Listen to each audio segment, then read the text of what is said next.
Hello everyone. Okay, so in this video we are looking at the power rule and differentiating using the power rule. So in practice, we would not usually calculate the derivative from first principles. Instead, we would make use of the general rule or the power rule. So what is that? So to find the first derivative of any function of a curve, what we need to do is, if I have a power, bring any x's below a fraction above a fraction by using negative exponents. If I have, like, say, a 1 over x, make sure I make that x to the power of minus 1. If I have, or even square roots of x's, make sure I make them half. So make sure you always write all your x's as exponents. So what you need to do is, you need to bring down and multiply by the power of x, and then you reduce that power by 1. So, for example here, x squared, the derivative of x squared is going to be 2x, and then reduce the power by 1. 2 minus 1 is 1. So my answer is 2x. Right? What about 2x cubed? So bring the power down. So, so another way to write derivative is f prime of x, a little dash here.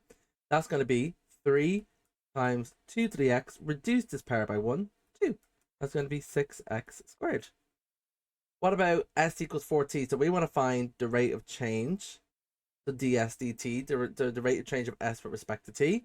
So that's going to be 4t to the power of 1. Bring the 1 down. That's going to be 1 times 4t to the power of 1 minus 1. 1 minus 4t, 1 minus 1 is 0. Anything to the power of 0 becomes 1. So I'm just left with 4 here. So what do we notice here? So a rule of the power rule is, if I just have my variable on its own, right? If I just have my variable on its own, so no power, just like the power of 1, right? I can just get rid of the variable here. So the derivative of 4t will just go to 4. Like the derivative of 3x will go to 3. The derivative of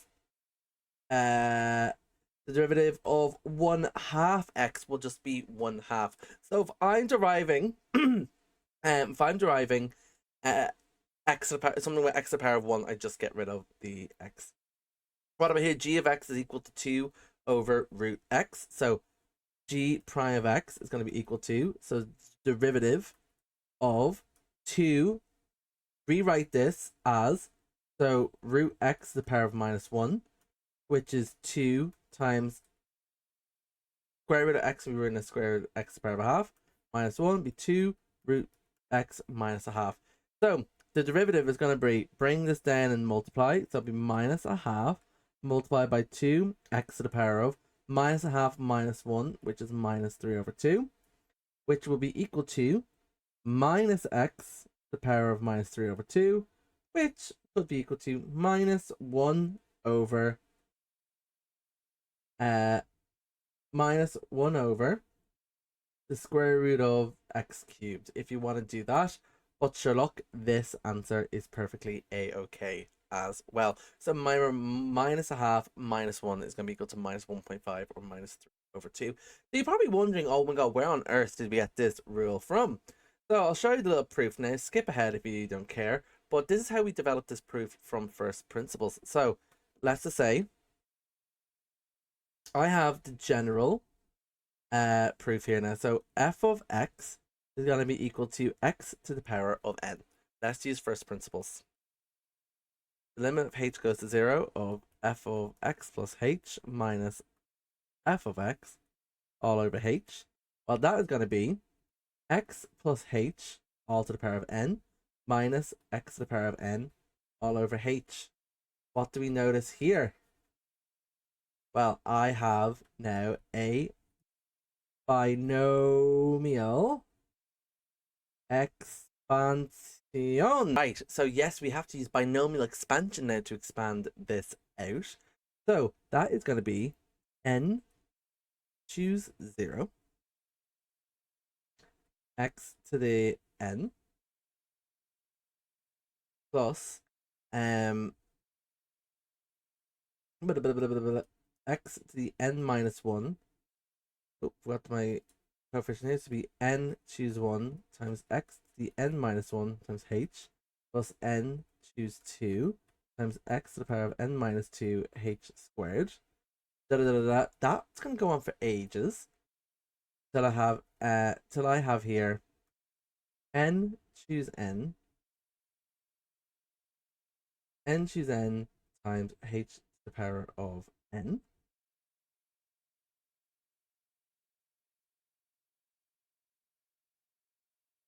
Then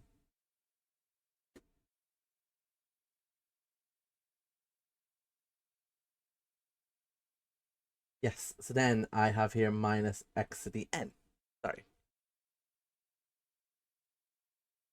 All over h. Well, n choose 0, x to the n. Well, anything choose 0 is just 1. So I'm just having x to the n here. Let's simplify. So x to the n minus x to the n is 0.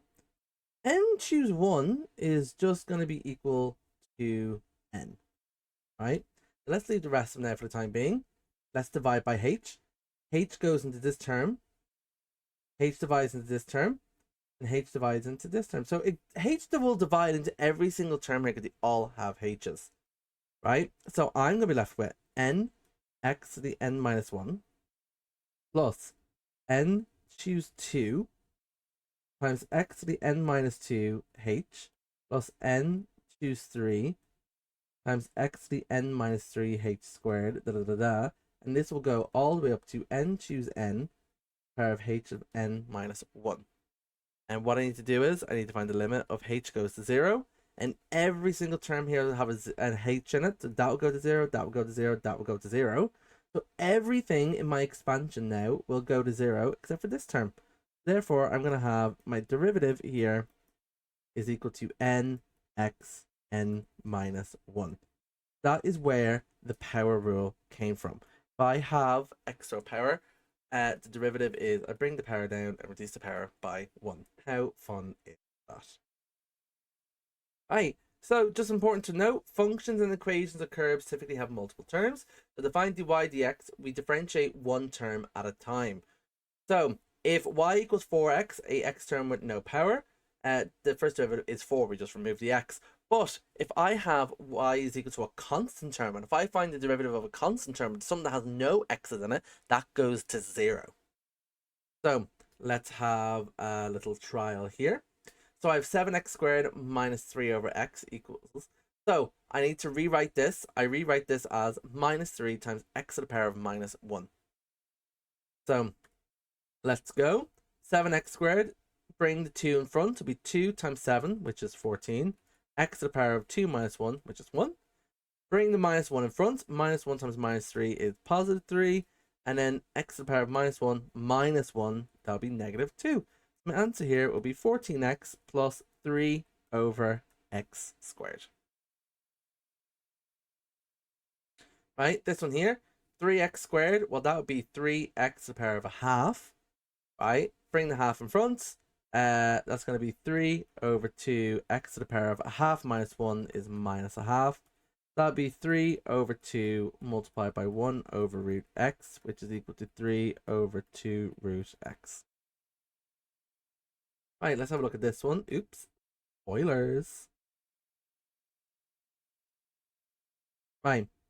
So I have 2 root x plus 2 over x squared. So rewrite this now as 2x to the power of a half plus 2x to the minus 2. So bring this x squared up, make it a minus. So that's going to be a half times 2 is 1. So 1x, a half minus 1 is minus a half. 2x to the power of minus 2, that's going to be minus 4x to the power of minus 3. Which would be equal to 1 over root x, which is equal to, so 1 over root x minus 4 over x. There's my first derivative there. And finally, this one here.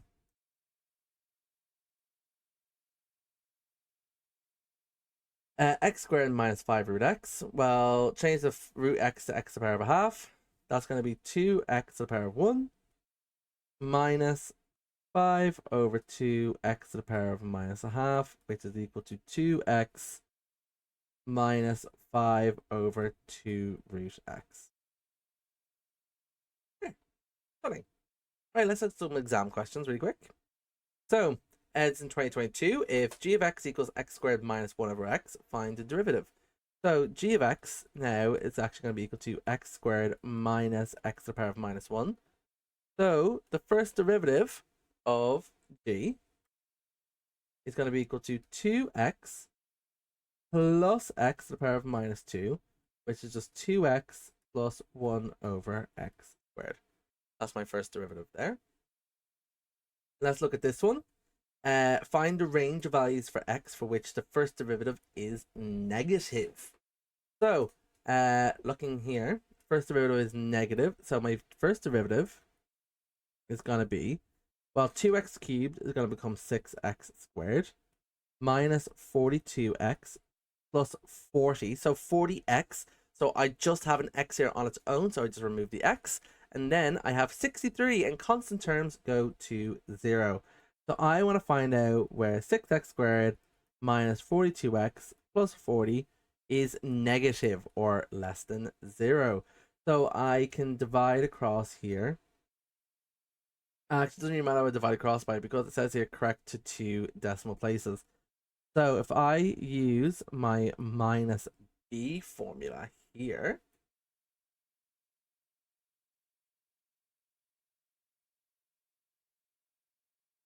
if I use my minus b formula, I should guess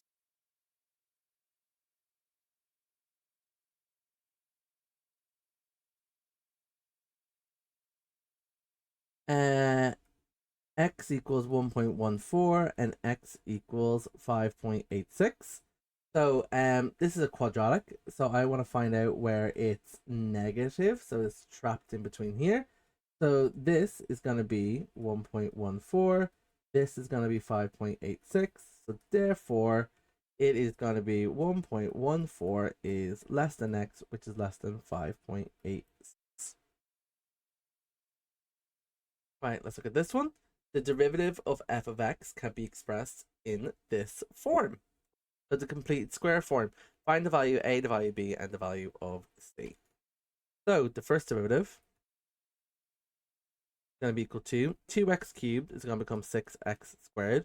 6x squared is going to become 12x. Minus 12x just becomes minus 12, and 3 goes to 0.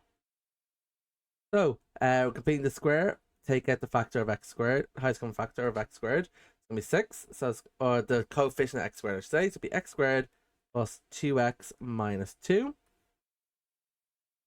Half the middle coefficient and square it. It's going to be 1, and then add and subtract that. So x squared plus 2x plus 1 minus 1. This is a perfect square. 6 times x plus 1 squared minus 2 minus 1 is minus 3. Multiply it out. I'm going to get 6x plus 1 squared minus 18. Right, in the next part here, if g of x is equal to 36x plus 5, find the range of values for which the derivative of f of x is greater than g of x. So, well, the derivative of g of x with 36x plus 5 is just going to be 36. So I want to find out where 6x squared plus 12x minus 12 is greater than 36. That is going to be 6x squared plus 12x minus 48 is greater than 0. Divide across by 6, I'm going to get x squared plus 2x minus 8 greater than 0. I'm going to get x plus 4, x minus 2 is greater than 0. So it's going to be x is equal to minus 4, x is equal to 2. We're finding where it's greater than 0. So we're not looking at trapped values here. So this is my minus 4, this is my 2. Therefore, it's going to be x is less than minus 4, and x is greater than 2. Alright, then let's look at this one. Again, this is very similar to the question here. It can be written in completed square form. So f of x equals x cubed plus 6x squared plus 15x plus 36. That is going to be 3x squared plus 12x plus 15. And complete square form, factor out the 3. X squared plus 4x plus 5. Half the middle coefficient and square it. It's going to be 4, stunning. 3 times x squared plus 4x plus 4.